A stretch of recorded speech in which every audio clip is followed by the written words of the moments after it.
Mis queridos estudiantes, hoy continuaremos con la segunda parte del tema de factores geopolíticos. En el anterior video ya les había explicado los conceptos con relación a cuáles son nuestros factores geopolíticos, los factores naturales y los factores culturales, y vimos de qué están compuestos cada uno de estos factores.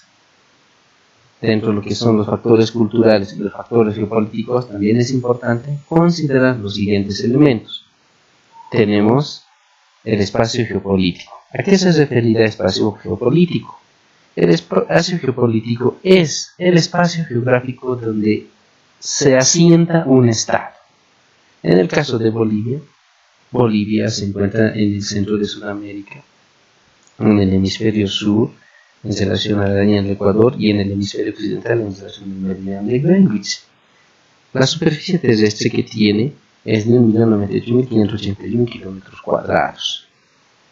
También el espacio geopolítico toma en cuenta el área geográfica. Como vemos en el mapa, los ríos, nuestro país tiene tres cuencas hidrográficas: la cuenca del Amazonas en el norte, donde los ríos Abunam, Mauresio, Beni, el río Itens, todos ellos desembocan en el Amazonas. Y tenemos también la cuenca del río de la Plata. Son los ríos del sur, donde tenemos el río Paraguay, el río Pilcomayo, el río Bermejo. Y tenemos la cuenca lacustre, el lago Titicaca, el río Desaguadero y el lago Popó, que también habíamos mencionado anteriormente.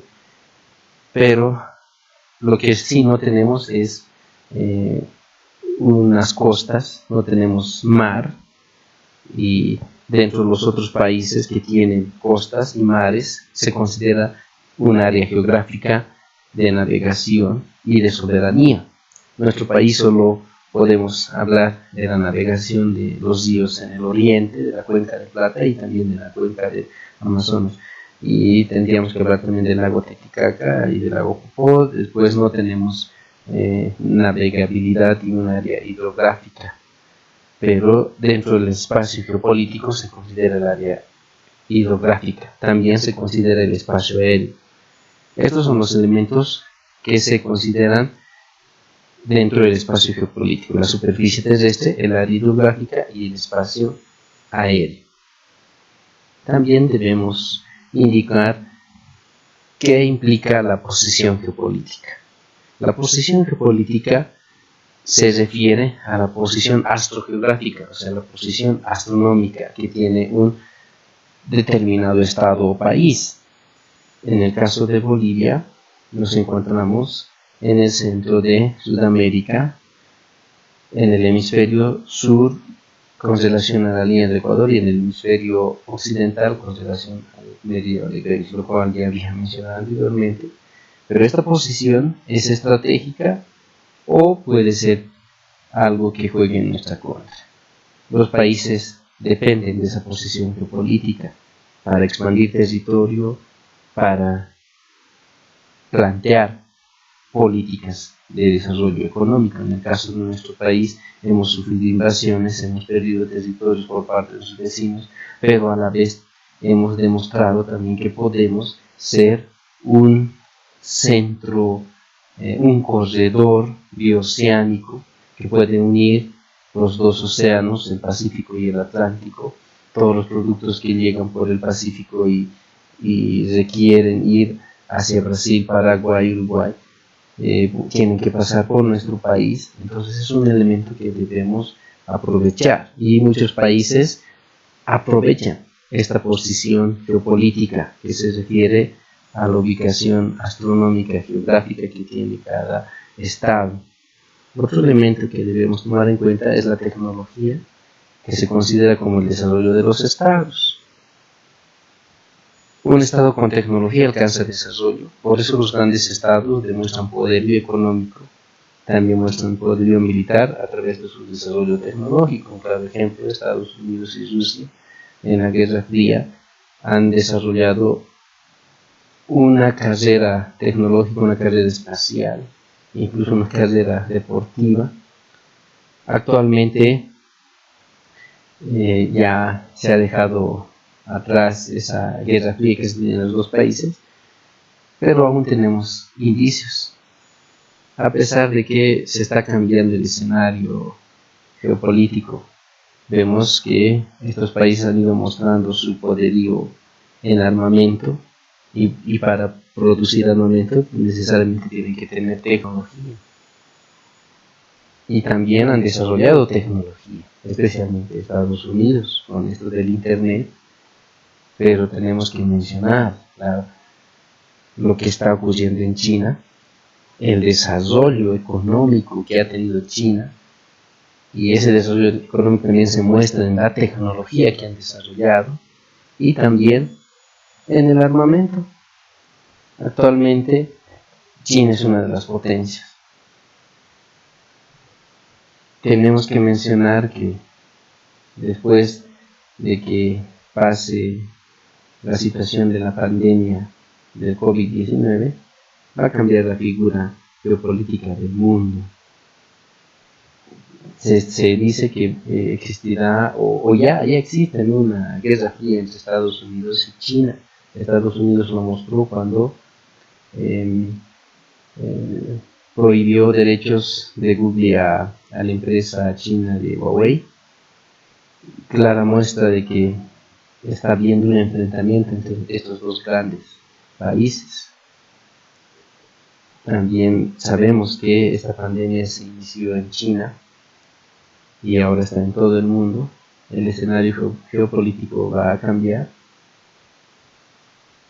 Y estos son los elementos que se consideran dentro de lo que es la geopolítica.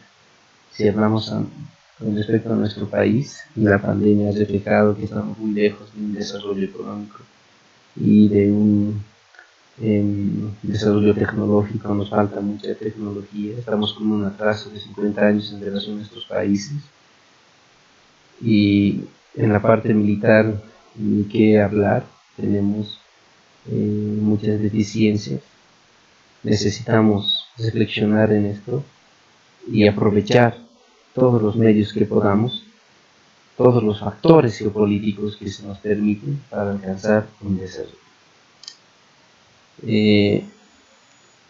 En las actividades que ustedes tienen que desarrollar, en su texto indica que tenemos que recordar cuáles son los 6 continentes, y tenemos 5 océanos, como vemos aquí en la figura, y de la misma manera deben ustedes de ubicar y colorear en su mapa que tienen en su texto.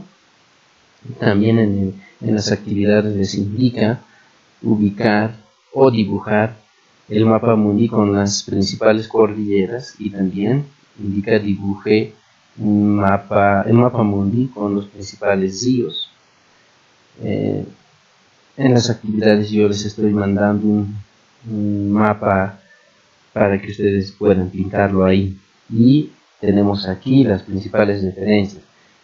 Cuando hablamos de orografía, hidrografía, tenemos que referirnos a los más importantes, no mencionar todo porque en el mundo hay muchos cerros, muchas cordilleras, muchas montañas, muchos ríos, lagos, mares, pero cuando hablamos de estos elementos estamos hablando de factores geopolíticos que los estados aprovechan, y esto nos ayuda a que podamos distinguir cómo afecta estos elementos geográficos que hay en los diferentes continentes y en los diferentes países. Tenemos aquí el mapa mundi, donde están ubicados los principales rasgos físicos. Por ejemplo, en América tenemos en el norte, en la parte orográfica, las montañas rocosas. Va bajando hacia Centroamérica, México, la Sierra Madre Occidental, Sierra Madre Oriental. También hay que mencionar los montes Apalaches en el norte. Hay que mencionar en Alaska el monte Mackenzie. Bajando a Sudamérica tenemos la cordillera de los Andes, que es una de las más grandes cordilleras que tenemos en el mundo. Tenemos que mencionar los macizos. Ahora, en cuanto a ríos y lagos, de la misma manera los más importantes en Sudamérica: el río Amazonas, el río de la Plata, el río Orinoco, Magdalena. En Norteamérica es importante mencionar los grandes lagos que tienen: el lago Hurón, los ríos, el Mississippi, el Río Grande. También debemos mencionar las penínsulas que son importantes dentro de los rasgos geográficos. En África de la misma manera hay montañas y ríos importantes. Dentro de las montañas tenemos que mencionar los montes Atlas en el norte, los montes Drakensberg en el sur. También en cuanto a los ríos, aquí este es el río más largo del mundo. No es el más caudaloso, es el más largo. Tenemos al río Nilo. El Amazonas está en Sudamérica, es el río más caudaloso. El río Nilo, en cambio, es el río más largo. Hay que mencionar el río Congo, el lago Chad y los macizos y desiertos que tiene África. Uno de los desiertos más grandes del mundo, el desierto del Sahara. Ahora en Europa tenemos que mencionar los montes Alpes, los montes de los Balcanes, los montes Cárpatos, los montes Apeninos. En Asia tenemos que mencionar los montes Urales que separan Europa de Asia, los montes del Cáucaso, los montes Zagros, los montes del Hindu Kush, los montes del Himalaya, la meseta del Tíbet, los montes de Kunlun, y en el norte hay que mencionar el desierto de Gobi, los montes Altai, y también los ríos más importantes, el río Lena, el río Obi. Tenemos mares importantes, el mar Negro, el mar Caspio, el mar Aral, el mar Mediterráneo, el mar Rojo. Y de esta manera estamos mencionando los principales elementos físicos que tiene el mundo. Y de esta manera ustedes tienen que realizar los mapas que se les pide realicen en la actividad. Muchas gracias por su atención.